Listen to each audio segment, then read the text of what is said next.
ক্র্যাবগুলো ভালো মতো পরিষ্কার করার পর নুন হলুদ মাখিয়ে রেখে দিয়েছিলাম। এবার এগুলোকে হালকা হালকা করে ভাজতে হবে হাই হিটে।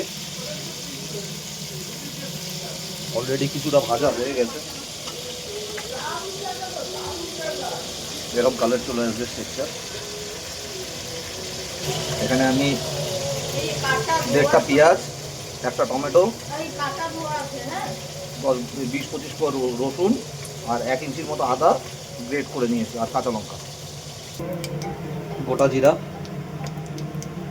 তারপরে দেবো হচ্ছে পেঁয়াজ,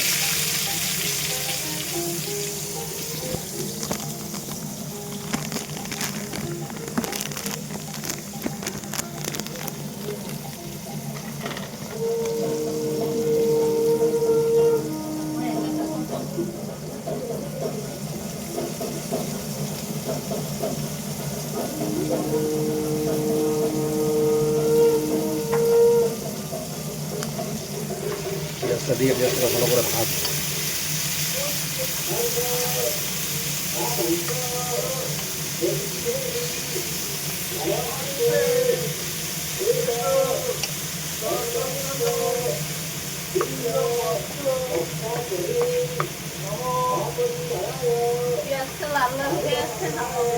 এবার দেবো সামান্য পরিমাণে লবণ,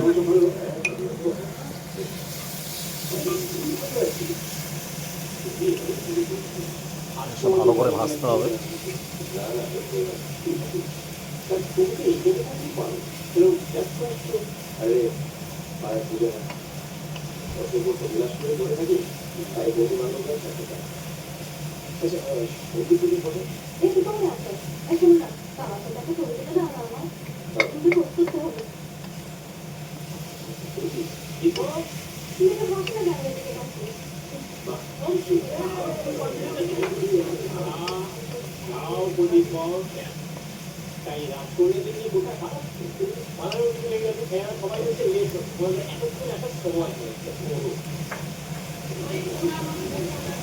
পেঁয়াজটা আরও 1-2 মিনিট ভাজবো।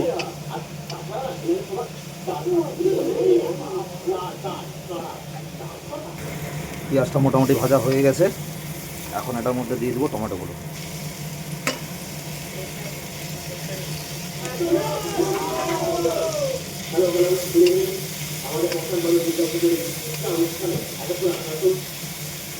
টমেটোগুলো দিয়ে এটাকে ভালো মতো ভাজবো যতক্ষণ না টমেটোর থেকে জল ছেড়ে দেয়। এবার গ্যাসের ফ্লেমটাই হালকা মিডিয়াম রাখবো। 1 চামচে অল্প একটু কম, যেহেতু গোটা জিরা দিয়েছিলাম, জিরের গুঁড়ো,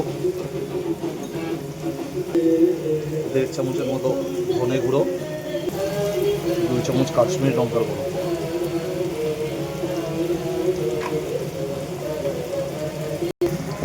সামান্য পরিমাণে হলুদ দিয়ে এগুলোকে ভালো করে মিশিয়ে নেব। মশলাটা ভালো এই পজিশনে দিয়ে দেবো আমরা সামান্য পরিমাণে জল।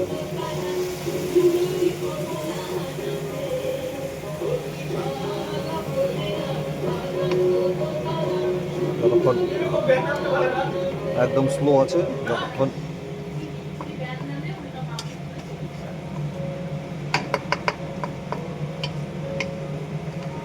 অলরেডি পেঁয়াজ আর টমেটোর থেকে জল ছাড়া শুরু করে দিয়েছে।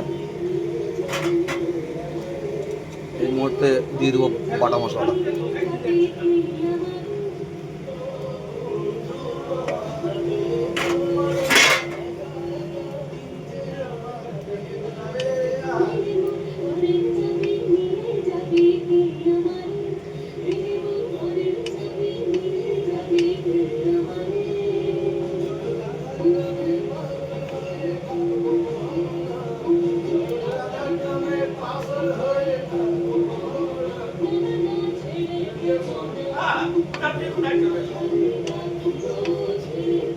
এই সময় মিডিয়াম আছে, ভালো মতো ভাজতে হবে, মশলাটাকে কষাতে হবে। এবার দিয়ে দিলাম অল্প সামান্য পরিমাণে গরম মশলা।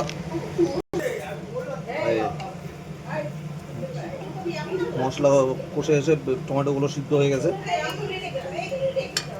এই মুহূর্তে দেবো আমরা আলুগুলো দিয়ে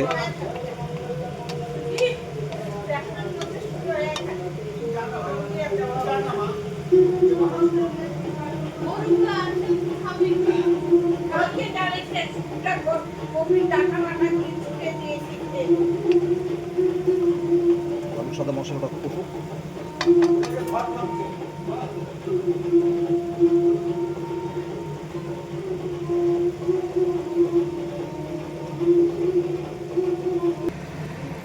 এবার ভেজে রাখা কাঁকড়াগুলো দিয়ে কষাবো।